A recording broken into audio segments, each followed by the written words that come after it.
Bayangkan, bertahun-tahun hidup dalam lilitan hutang. Setiap hari dihantui rasa cemas. Setiap malam sulit memejamkan mata dan doa yang tak pernah berhenti terucap. Namun siapa yang sangka, dalam satu malam saja semua hutang itu terlunasi. Bagaimana mungkin sebuah keajaiban bisa mengubah hidup seseorang hanya dalam sekejap? Inilah kisah inspiratif yang akan membuat kita yakin bahwa tidak ada yang mustahil ketika pertolongan Allah telah datang. Kisah ini dialami oleh seorang laki-laki yang sedang terlilit hutang selama bertahun-tahun. Bahkan saking merasa telah putus asanya, dia telah berpikir untuk mengakhiri hidupnya dengan bunuh diri. Dilansir dari lazuk.org yang diposting pada Desember 2020, mengangkat kisah seorang laki-laki yang telah memiliki seorang istri dan seorang anak yang terlilit hutang, bahkan rumahnya sampai harus tergadaikan oleh rentenir. Lee, kalau sampai besok kamu gak bisa membayar hutang, kosongkan dua ini segera. Ancam rentenir pagi itu. Malik gelagapan. Tiba-tiba dunianya terasa sempit, dadanya sesak seperti kena COVID. 3 tahun sudah Malik bergerut dengan masalahnya, namun tak kunjung ia sanggup menyelesaikannya. Utang itu membelit begitu kencang, laksana piton yang membelit pangsanya. Sungguh benar ajaran Islam, riba sangat berbahaya. Ia tersiksa dengan bunga yang membuat utangnya jadi berlipat ganda. Malik sudah berusaha mencari pinjaman ke sana kemari, tapi hasilnya nihil. Kurang dari 24 jam lagi, rumah satu-satunya akan disita. Ternyata masalah hidupnya tidak sampai di situ. Keluarga yang dia bangun bersama seorang istri yang dia cintai telah berada di ujung tanduk, seolah-olah tinggal menunggu waktu untuk berakhir. Sang istri seolah-olah sudah tak mampu lagi menahan semua amarah dan gejolak rumah tangganya karena permasalahan ekonomi. Selain masalah rumahnya yang terancam disita, masalah lain yang dihadapi seorang Malik adalah istrinya yang sedang meminta cerai. Tapi di lain sisi, Malik juga dihadapkan dengan masalah lain yang tidak kalah rumit. Anaknya terancam putus sekolah karena Malik tak kunjung bisa memenuhi dan membayar biaya sekolah. Permasalahan hidupnya seolah bertubi-tubi datang dalam waktu bersamaan, seolah-olah menekan dadanya sehingga dia tak mampu lagi bernafas lega. Pagi itu, setelah sang rentenir pergi, datanglah tamu kedua, yaitu istrinya sendiri. Setelah 2 tahun, dia mengalami pisah ranjang bersama istri yang dia cintai karena carut-marutnya rumah tangga karena permasalahan ekonomi. Akhirnya sang istri datang kembali, tapi bukan dengan kabar bahagia. Dia membawa amplop coklat yang tidak pernah terbayangkan oleh Malik apa isi yang ada di dalam amplop tersebut.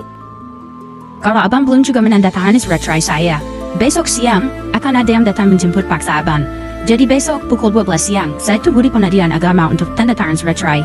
Malik semakin pusing, ibarat sudah jatuh, tertimpa tangga pula. Ia jadi sangat menyesali masa lalunya. Ia ingat betul saat itu, ketika masih jaya-jayanya, ia hobi minum dan main judi. Ketika usahanya bangkrut, hobi itu tetap berjalan, bahkan jadi pelarian. Suatu hari ketika mabuk, terjadilah perselingkuhan tersebut. Ia sudah menjelaskan bahwa selingkuh itu tidak sengaja, namun istrinya tetap tidak menerima. Ia pulang ke rumah orang tuanya dan meminta cerai secepatnya. Malik sudah berusaha mengulur waktu agar perpisahan itu tidak terjadi, namun sang istri tampaknya sangat serius dan tak bisa dihalangi. Setelah asar, anak pertama pulang. Pak, besok aku nggak bisa sekolah lagi. Kenapa? Sudah 7 bulan Bapak tidak membayar SPP ku. Malik sudah semakin bingung. 3 masalah menumpuk dan memuncak di hari itu. Ia tak sanggup menghadapinya. Pandangannya makin gelap, pikirannya kalap, dan tak kuat menghadapi semua itu. Malik ingin mengakhirinya dengan bunuh diri. Malik merasakan hari itu seperti hari yang sangat panjang dan berat, tidak seperti hari-hari biasanya. Dia seperti kehilangan segalanya, kehilangan akal sehat, kehilangan berpikir logis, bahkan dia seperti kehilangan arah untuk bisa menentukan arah hidupnya. Tapi untungnya Malik masih memiliki iman. Sebelum dia memutuskan untuk bunuh diri, ia ingat belum salat Isya. Sebenarnya sudah lama Malik tidak sholat, namun entah mengapa ia ingin sholat untuk terakhir kalinya sebelum dia meninggal. Keinginan untuk sholat itu rupanya adalah hidayah dari Allah yang membuat Malik secara tak sengaja mengamalkan 6 amalan yang diwasiatkan Rasulullah kepada umatnya jika sedang dilanda gelisah. Langkah pertama adalah berwudu. Setelah mengambil wudu, hati Malik mulai tenang. Ya Allah, saya belum pernah dapat ketenangan seperti ini. Malik kemudian menunaikan sholat Isya, persis seperti langkah kedua dalam wasiat Rasulullah, wal yusolli rokaatain. Setelah sholat, Malik melihat Al-Quran di atas rak bukunya. Mengaji doa untuk terakhir kali, kata Malik. Secara tak sengaja matanya menemukan surat Al-Imran ayat 26 saat membuka mushaf terjemah tersebut. قل اللهم مالك الملك تؤتي الملك من تشاء وتنزع الملك ممن تشاء وتعز من تشاء وتذل من تشاء بيدك الخير إنك على كل شيء قدير. Katakanlah, wahai Tuhan yang mempunyai kerajaan, Engkau berikan kerajaan kepada orang yang Engkau kehendaki, dan Engkau cabut kerajaan dari orang yang Engkau kehendaki. Engkau muliakan orang yang Engkau kehendaki, dan Engkau hinakan orang yang Engkau kehendaki. Di tangan Engkaulah segala kebajikan, sesungguhnya Engkau maha kuasa atas segala sesuatu. Seakan-akan Allah mengatakan kepada Malik, Allah maha kuasa atas segala sesuatu. Siapa yang bisa menyita rumahmu jika Allah yang mengamankannya? Siapa yang bisa membuatmu bercerai jika Allah yang menyatukan engkau dan istrimu? Kata siapa anakmu akan putus sekolah jika Allah memberi rezeki? Semua keputusan ada di tangan. Namun Malik masih belum percaya. Dalam benaknya masih terpikir, bagaimana mungkin ia bisa mendapatkan uang 15 juta dalam hitungan jam? Bagaimana mungkin rumah tangganya bisa kembali harmonis jika besok jam 12 ia harus bercerai di pengadilan? Malik meneruskan bacaannya. Tulijul layla fin nahar, tulijul layla fin nahari wa tulijun nahara fil layl, wa tukhrijul hayya minal mayyiti wa tukhrijul mayyita minal hayy, wa tarzuqu man tasha'u bighairi hisab. Engkau masukkan malam ke dalam siang, dan engkau masukkan siang ke dalam malam. Engkau keluarkan yang hidup dari yang mati, dan engkau keluarkan yang mati dari yang hidup. Dan engkau beri rezeki siapa yang kau kehendaki, tanpa perhitungan. Malik masih ragu, ia mencoba membuka lembaran mushaf yang lain secara acak. Di hadapannya kini terpampang surat Fatir ayat 2-3. ما يفتح الله للناس من رحمة فلا ممسك لها وما يمسك فلا مرسل له من بعده وهو العزيز الحكيم. يا أيها الناس اذكروا نعمة الله عليكم هل من خالق غير الله يرزقكم من السماء والأرض لا إله إلا هو فأنا تؤفكون. Yang artinya, apa saja yang Allah anugerahkan kepada manusia berupa rahmat, maka tidak ada seorang pun yang dapat menahannya. Dan apa saja yang ditahan oleh Allah, maka tidak seorang pun yang sanggup melepaskannya sesudah itu. Dan dialah yang maha perkasa lagi maha bijaksana. Hai manusia, ingatlah akan nikmat Allah kepadamu. Adakah pencipta selain Allah yang dapat memberikan rezeki kepadamu dari langit dan bumi? Tidak ada Tuhan selain Dia, maka mengapakah kamu berpaling? Setelah membaca ayat ini, Malik pun sadar. Ia memohon ampun kepada Allah karena telah berniat untuk bunuh diri. Yang ada malam itu hanya bulir-bulir air mata yang membasahi pipinya. Seraya lisannya terus berucap, Ya Allah, ampuni aku ya Allah, ampuni aku ya Allah, ampuni aku ya Allah. Lisannya yang telah lama tidak pernah mengucapkan kata-kata istighfar, bahkan kata-kata tauhid, bahkan kata-kata syukur, malam ini seolah-olah semuanya keluar dengan secara tiba-tiba. Lisannya terus dibasahi dengan istighfar, terus dibacahi dengan kalimat tauhid, dan terus dibasahi dengan kalimat-kalimat baik Asmaul Husna. Malik kemudian mematikan seluruh lampu di rumahnya, kecuali lampu kamarnya dan kamar anaknya. Ia ingin bermunajat kepada Allah dengan khusyuk. Rupanya itu adalah amalan yang keempat dari wasiat Nabi setelah berwudu, sholat, dan membaca Al-Quran. Malik berdoa dengan penuh kesungguhan, dengan penuh kehusyuan, meminta kepada Allah agar rumahnya tidak disita, tidak bercerai dengan istrinya, dan anaknya tidak dikeluarkan dari sekolah. Malik mengiringi doanya dengan membaca Asmaul Husna yang dihafalnya. Ya Azizu Ya Hakim, Ya Ghafaru Ya Rahim. Kalimat-kalimat Asmaul Husna yang dihafalnya terus dia lantunkan di tengah malam. Di tengah kesunyian, dengan hatinya yang penuh dengan kelembutan dan matanya yang terus mengeluarkan air mata, lisannya seolah-olah tak pernah berhenti melafalkan kalimat-kalimat Asmaul Husna, memohon pertolongan kepada Sang Pencipta. Malik terus berdoa dan membaca Asmaul Husna hingga jam 1 dini hari. Hari telah berganti. Matanya telah terasa mengantuk, tetapi Malik tidak menyerah. Ia kembali mengambil wudhu dan membaca Al-Quran lagi. Kali ini ayat yang ia buka tepat tentang keutamaan takwa dan tawakal. Surat At-Tolak ayat 2-3. ومن يتق الله يجعل له مخرجا ويرزقه من حيث لا يحتسب ومن يتوكل على الله فهو حسبه إن الله بالغ أمره قد جعل الله لكل شيء قدرا. Barang siapa yang bertakwa kepada Allah, niscaya Dia akan mengadakan baginya jalan keluar dan memberinya rezeki dari arah yang tidak dia sangka-sangka. Dan barang siapa yang bertawakal kepada Allah, niscaya Allah akan mencukupkan keperluannya. Sesungguhnya Allah melaksanakan urusan yang dikehendakinya. Sesungguhnya Allah telah mengadakan ketentuan bagi tiap-tiap sesuatu. Selesai membaca ayat ini, Malik kembali berdoa. Namun kali ini doanya berbeda dari doa-doa dia sebelumnya. Ia benar-benar bertawakal dalam doanya. Ya Allah, ampunilah dosaku. Jika besok para Ramadan itu datang, aku memasrahkan rumah ini kepadamu. Aku telah menyerahkan semuanya kepadamu, ya Allah.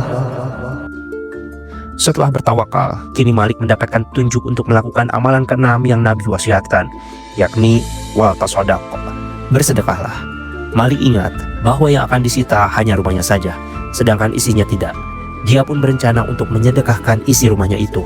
Ia akan keluar dari rumah itu hanya membawa pakaian saja. Azan subuh berkumandang. Malik yang sebelumnya hampir tak pernah ke masjid, kini ia pergi ke rumah Allah itu untuk sholat berjamaah. Dalam dirinya seolah-olah ada rasa yang mendorongnya untuk berangkat ke masjid dan melaksanakan sholat berjamaah. Setelah salat, dia langsung zikir dan berdoa. Malik tidak langsung pulang. Ia ingin terus menenangkan hatinya di masjid dengan melakukan doa dan zikir. Ia pun kemudian mengambil sebuah Al-Quran yang berada di rak masjid. Lalu dia membaca surat, di mana surat yang dia baca adalah surat Al-Waqiah. Ia pernah mendengar, siapa yang membaca surat Al-Waqiah di waktu pagi, maka dia akan dijauhkan dari kefakiran. Tepat jam 6 pagi, Malik keluar dari masjid. Dia mendekati rumahnya. Ia melihat sudah ada orang yang menunggu di depan sana. Keterlaluan si rentenir. Janji datang jam 10, jam 6 sudah di sini, gumamnya. Namun ia tetap merasa tenang, tawakalnya sudah sampai di puncak. Rupanya orang yang menunggunya itu bukan rentenir, melainkan temannya. Lu kemana aja sih, Li? Gua udah nungguin dari tadi. Gua kedor-kedor rumah lu nggak ada orang. Jadi gua pagi-pagi kesini, sebenarnya gua karena ada orderan, Li. Nah, lu kan jago naksir alat-alat berat tuh, bantu gua ya, kata sang teman. Malik memang jago menaksir harga. Ia meminta Malik untuk menemaninya keluar kota, lokasi pelelangan alat-alat berat. Maaf, gak bisa gua lagi males, jawab Malik. Aduh Li, tolong dong. Saya bisa gua pergi ke rumah ikut, ayolah bantuin gua. Malik yang sebenarnya berat untuk pergi karena ingat rentenir yang akan datang, menjawab sekenanya. Begini deh, kalau misalnya lu memang mau tetap gue ikut juga, siapkan duit 50 juta cash di meja gue sekarang.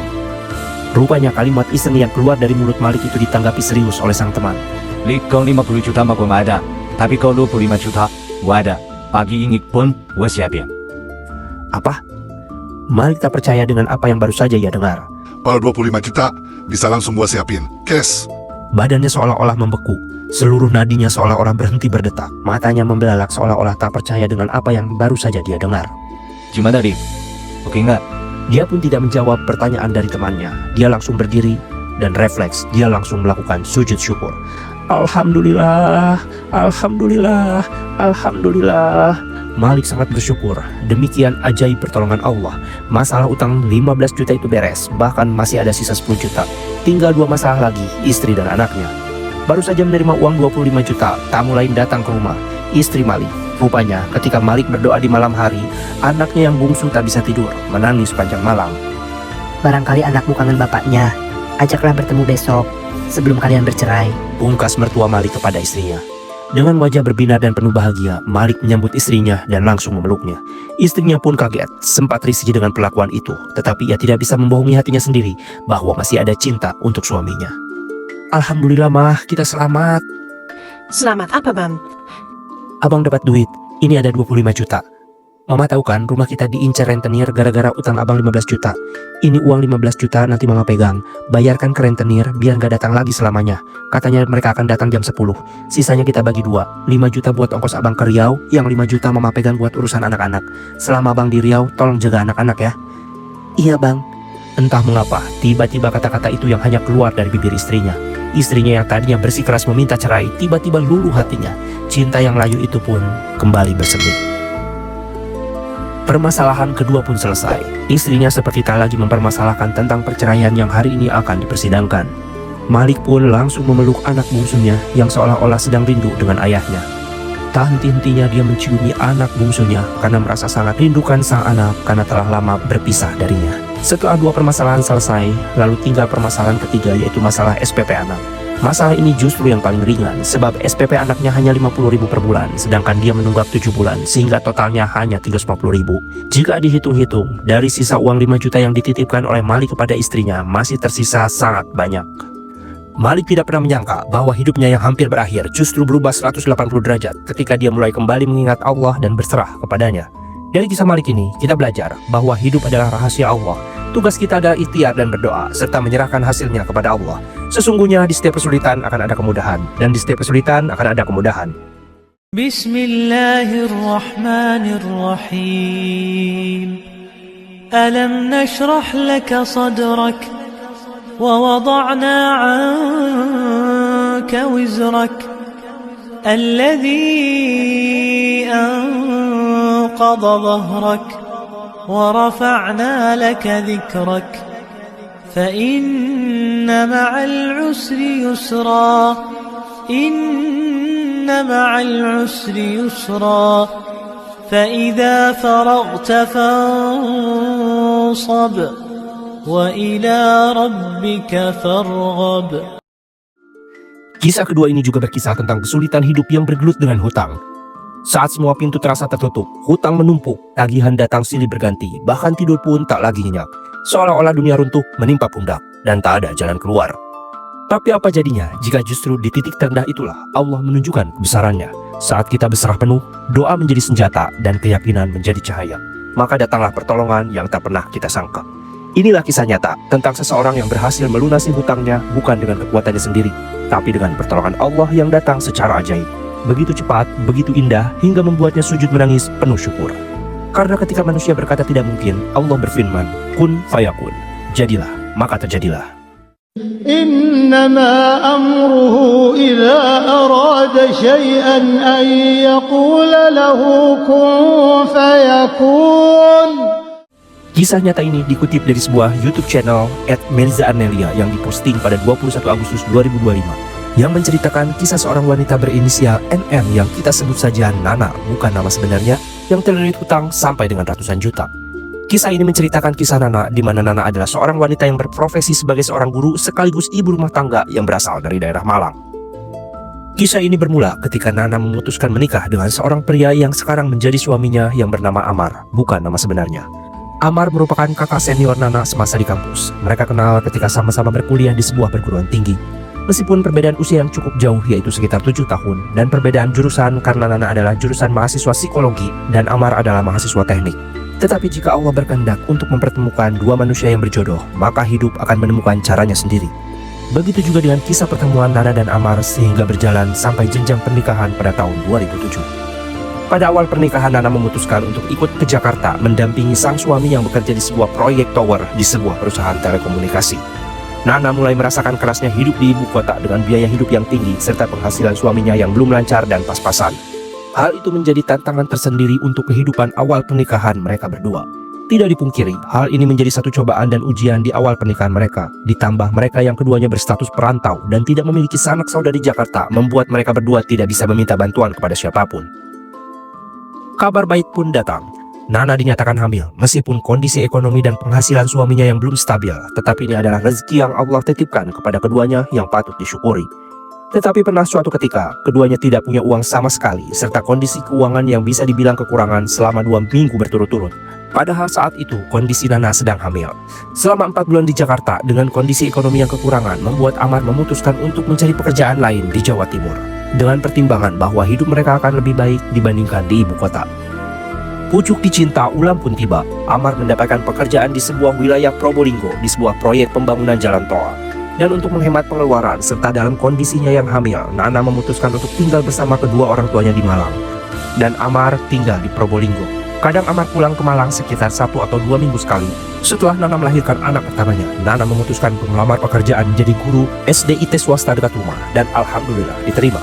Kondisi ekonomi rumah tangga Nana dan Amar pun perlahan membaik. Ibarat sedang mendaki gunung, mungkin setelah berlelah-lelah mendaki perjuangan hidup yang sempat merasakan serba kekurangan pada saat di ibu kota, mungkin inilah saatnya kehidupan rumah tangga Nana dan Amar berada di puncak kebahagiaan. Karena perlahan tapi pasti, kondisi ekonomi keduanya semakin membaik, bahkan bisa dibilang sangat lebih dari cukup. Terlebih pada saat Amar memutuskan pindah kerja pada sebuah perusahaan proyek di Jawa Tengah pada tahun 2012, dan disitulah puncak karir Amar karena menduduki posisi menjadi seorang manajer proyek sampai keduanya memiliki rumah sendiri 3 tingkat di Malang dan sebuah mobil Innova. Kondisi ekonomi mereka pun terus menunjukkan perubahan yang signifikan sampai dengan anak kedua mereka lahir. Selain karir Amar yang mulus seperti jalan tol, dengan berbagai proyek-proyek yang ditanganinya mendulang kesuksesan, karir Nana pun demikian sebagai seorang guru di Malang. Keduanya merasakan hidup yang sudah terasa sangat lengkap sekali. Suami yang mapan, karir istri yang mulus, anak-anak yang sehat, serta rumah tangga yang harmonis, serta harta yang tidak kekurangan. Maka nikmat Tuhan mana lagikah yang engkau dustakan? Gumam Nana dalam hati. Dengan harta yang dimiliki keduanya, Nana dan Amar sampai bisa memiliki sopir pribadi, punya babysitter, dan pembantu. Tapi sebenarnya dari situlah awal cobaan dimulai. Ibaratnya sedang di atas angin, Nana merasa bahwa apa yang dia dapatkan sekarang adalah hasil kerja kerasnya dengan sang suami. Ada kesombongan pada diri Nana dan Amar.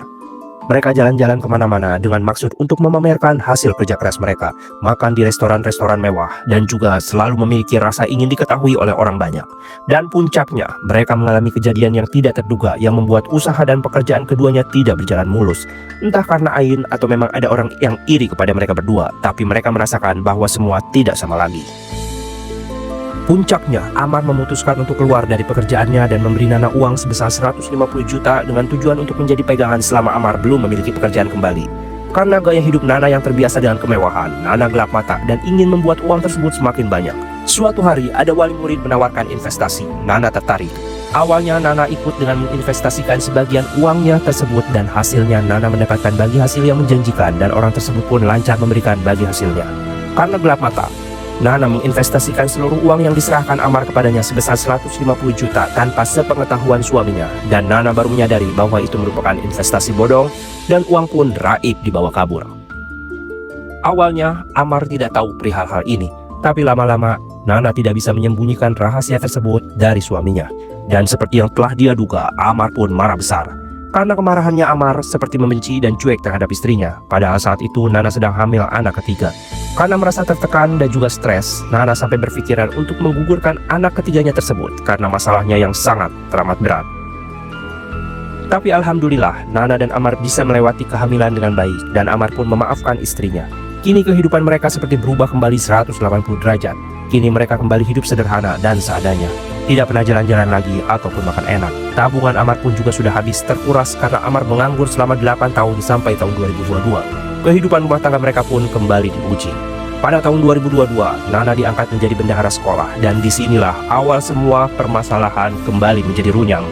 Karena Amar yang belum memiliki pekerjaan sehingga tidak ada pemasukan, sedangkan kebutuhan keluarga harus tetap terpenuhi. Di samping itu, gaji Nana sebagai seorang guru juga tidak bisa cukup untuk memenuhi kebutuhan keluarga. Hal ini membuat Nana gelap mata dan hilaf. Dia menyalahgunakan kepercayaannya sebagai seorang bendahara sekolah yang diberikan kepadanya dengan memakai uang sekolah untuk memenuhi kebutuhan keluarga, karena pada saat tersebut Amar juga belum mendapatkan pekerjaan, sehingga Nanailah yang harus menanggung kebutuhan keluarga.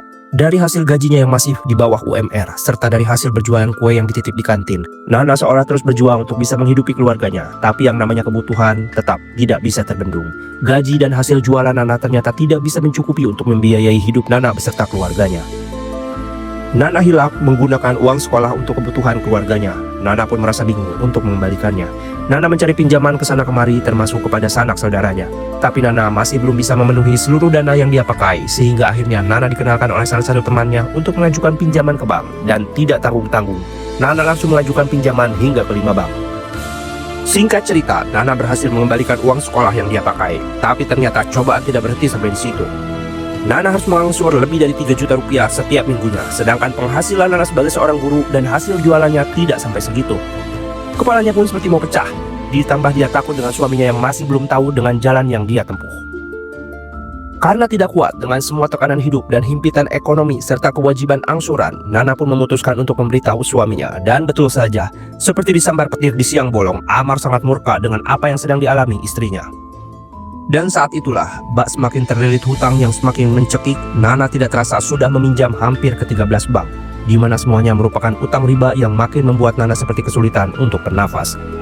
Tiap hari, Nana seperti terus dihantui rasa bersalah dan juga tidak tahu harus melakukan apa lagi. Yang dia bisa lakukan hanya menangis, bahkan Nana sampai terbersit ingin bunuh diri. Nana takut hal ini akan ketahuan oleh pihak sekolah karena Nana sudah tidak tahu apa lagi yang harus dia lakukan, serta Amar yang sudah tidak mau bertanggung jawab. Akhirnya, Nana bilang ke pihak sekolah dan seperti mendapatkan angin segar, alhamdulillah.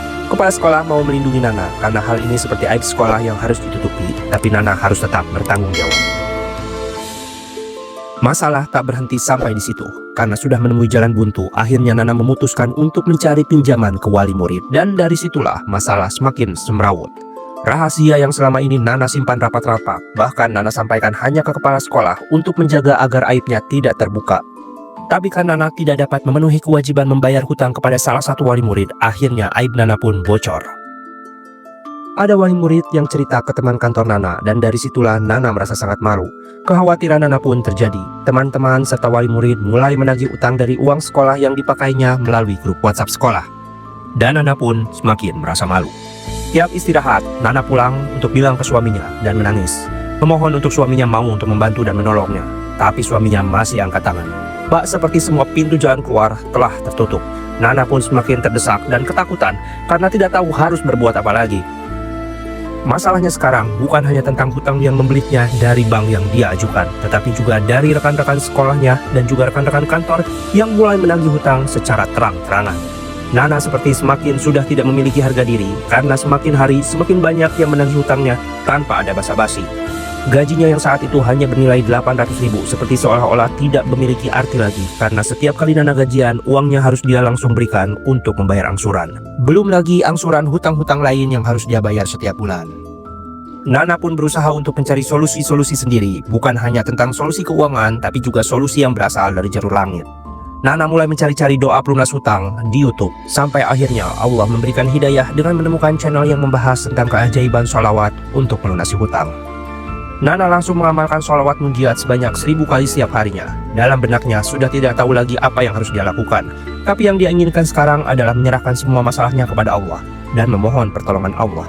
Dalam tangisnya yang tak terbendung, Nana terus melantunkan sholawat munjiat berharap Allah lah yang akan menyelesaikan semuanya. Ibadahnya terus dia kencangkan, sholat, membaca Al-Quran, bahkan sedekah pun dia jalani. Hanya semata-mata untuk memohon kepada Allah memberikannya jalan keluar atas setiap permasalahan yang masih membelitnya. Dia sekarang benar-benar hanya menggantungkan segalanya kepada Allah, memohon bantuan Allah. Sudah tidak ada lagi keinginannya untuk meminta bantuan kepada manusia, yang seperti dia lakukan sebelumnya. Setiap hari, yang Nana lakukan hanya terus memohon kepada Allah melalui sholawat munjiat tersebut. Di samping dia terus mengencangkan ibadah sholat sunnah maupun sholat wajib, membaca Al-Quran, sedekah sedikit demi sedikit di tengah kekurangannya, karena dia yakin bahwa Allah lah yang dapat membantu semua permasalahan hidupnya. Dan Nana semakin yakin bahwa ini adalah salah satu cara Allah untuk membuat Nana semakin dekat kepada Sang Pencipta. Allah seperti mulai memperlihatkan tanda-tanda keajaibannya. Setelah Nana terus mengamalkan ibadah-ibadah tersebut, maka muncullah satu ketenangan dalam hatinya. Tidak seperti biasanya, di mana Nana selalu kalut pada saat ada orang yang menagih atau pada saat tagihan dari bank-bank tersebut datang kepadanya. Sekarang hatinya mulai tenang dan dia mulai menghadapi orang-orang yang menagih hutang kepadanya dengan penuh ketenangan. Dia terus yakin kepada Allah bahwa Allah lah yang akan menyelesaikan semuanya. Bukan sehari 2 hari atau sebulan 2 bulan Nana mengamalkan amalan ini, tapi dia tidak pernah putus asa untuk terus mengamalkannya sampai keajaiban itu benar-benar terjadi. Nana terus meyakinkan dirinya bahwa hanya Allah lah yang mampu menyelesaikan semua masalah yang sedang membelitnya. Nana mulai merasa berada pada titik tertinggi penyerahan diri kepada Sang Pencipta. Sekarang dirinya lebih fokus kepada ibadah, dan ibadah. Kekalutan dalam pikirannya pun lambat laun mulai terkikis, digantikan dengan ketenangan batin yang dia rasakan. Nana semakin paham bahwa sekarang hanya dengan sabar dan sholatlah dia bisa memohon pertolongan kepada Allah. Hasil kesabarannya sepertinya mulai terlihat. Keajaiban itu pun dimulai dengan luluhnya hati Amar sang suami untuk bisa membantu Nana melunasi hutang-hutangnya. Allah lah zat yang maha membolak-balikan hati seseorang. Tahun 2023, Amar mulai mencari cara untuk melunasi hutang istrinya dengan berencana menjual tanah warisannya di Jawa Tengah. Dan keajaiban berikutnya pun terjadi. Allah seperti satu persatu membukakan jalan untuk Nana. Proses penjualan tanah warisan Amar pun tidak membutuhkan waktu yang lama, hanya sekitar 2 minggu. Maka tanah warisan Amar pun telah laku 350 juta. Nilai tersebut bisa dibilang lebih dari cukup untuk menutupi semua hutang-hutang yang dimiliki oleh Nana. Dari hasil penjualan tanah warisan tersebut, akhirnya hutang Nana satu persatu dapat terbayarkan. Baik itu hutang ke bank, hutang ke sekolah, hutang ke teman-teman kantor, bahkan hutang ke wali murid pun akhirnya bisa diselesaikan semua oleh Amar dan Nana. Begitu bersyukurnya Nana saat itu, dia seperti terlepas dari semua ikatan yang membelitnya selama bertahun-tahun. Akhirnya Nana pun berhasil menyelesaikan hutang-hutangnya tersebut satu persatu dari hasil penjualan tanah warisan sang suami. Dan keajaiban tidak berhenti sampai di situ. Pada tahun 2024, Amar mendapat pekerjaan dan jabatannya langsung menjadi manajer proyek. Sehingga akhirnya Amar kembali mendapatkan pendapatan setiap bulannya. Sehingga nafkah keluarga tiap bulan insya Allah bisa tercukupi kembali. Pada saat itu, Nana dan Amar merasakan meski pengeluaran seperti banyak, tapi uang mereka tidak habis-habis. Bisnis di kantin juga kembali bisa berjalan dengan lancar dan bisa menambah pemasukan untuk Nana. Nana terus mengamalkan sholat munjiat itu sampai satu persatu keajaiban kembali hadir di kehidupannya. Nana mendapatkan tunjangan sertifikasi dari profesinya sebagai guru, sehingga gaji Nana pun semakin bertambah. Satu persatu pintu yang dulu tertutup, Allah bukakan kepada orang-orang yang menggantung hidupnya hanya kepada Allah. Kejadian yang Nana alami bertahun-tahun seperti menjadi pelajaran yang sangat berharga bagi Nana dan keluarganya, bahwa roda kehidupan itu akan terus berputar, sehingga pada saat kita berada di puncak kejayaan, kita tidak boleh sombong. Pada saat titik itu, justru kita harus semakin dekat kepada Allah sebagai sebuah bukti rasa syukur kita kepada Allah. Dan pada saat di titik terendah kehidupan, kita juga tidak boleh berputus asa selama kita memiliki Allah yang Maha Kaya. Demikianlah kisah Nana yang akhirnya bisa melunasi hutangnya yang mencapai ratusan juta dengan rutin mengamalkan sholawat di tengah kekalutannya dalam menghadapi hidup. Dari kisah ini, kita belajar bahwa kita tidak boleh berputus asa atas rahmat Allah selagi kita punya Allah yang Maha Besar. قل يا عبادي الذين أسرفوا على أنفسهم لا تقنطوا من رحمة الله إن الله يغفر الذنوب جميعا إنه هو الغفور الرحيم. Masalah apapun yang kita hadapi, ketika Allah telah berkehendak, sesungguhnya pertolongan Allah begitu dekat. وَإِذَا سَأَلَكَ عِبَادِي عَنِّي فَإِنِّي قَرِيبٌ أُجِيبُ دَعْوَةَ الدَّاعِ إِذَا دَعَانِ فَلْيَسْتَجِيبُوا لِي وَلْيُؤْمِنُوا بِي لَعَلَّهُمْ يَرْشُدُونَ. Dan untuk kita semua yang sedang dalam masa-masa sulit, terutama sedang terlilit hutang, ada doa yang bisa dibaca agar dijauhi dari hutang. Doa ini pernah diajarkan Rasulullah SAW semasa hidupnya. Doa memohon dijauhi utang ini bisa diamalkan setiap hari. Sebagaimana hadis Rasulullah SAW dari Abu Hurairah radhiyallahu anhu, Nabi SAW bersabda, siapa saja yang meminjam harta orang lain dengan niat mengembalikannya, niscaya Allah akan melunasi utangnya. Siapa yang meminjam harta orang lain untuk dia habiskan, maka Allah akan memusnahkannya. Hadis riwayat Bukhari dan Ibnu Majah. Dari kisah ini kita belajar bagi kita semua yang sedang menunggu keajaiban dari Allah, maka teruslah berusaha dan menyerahkan segalanya hanya kepada Allah, serta selalu memperbaiki ibadah, baik ibadah wajib maupun ibadah sunnahnya. Serta yang paling penting adalah selalu percaya bahwa Allah akan selalu menolong hambanya yang sedang dalam kesulitan. Jangankan kita manusia yang banyak dosa, bahkan manusia terbaik seperti para nabi dan rasul pun tidak lepas dari ujian yang diberikan oleh Allah Subhanahu wa Ta'ala. Salah satunya seperti kisah Nabi Musa. Nabi Musa tidak pernah tahu bahwa laut yang di hadapannya akan terbelah atas pertolongan Allah, tapi yang dia tahu bahwa Allah akan memberikan pertolongan pada saat Nabi Musa dalam kesulitan. Begitupun juga dengan kita tidak pernah tahu bagaimana keajaiban itu akan datang dan bentuknya seperti apa, tapi yang harus kita yakini bahwa Allah akan segera mengirimkan keajaiban itu di saat yang tepat. Jika kalian semua sedang menunggu keajaiban itu, tulis di kolom komentar agar kita aminkan bersama-sama. Jika channel ini dirasa bermanfaat, maka jangan lupa subscribe, like, dan komen.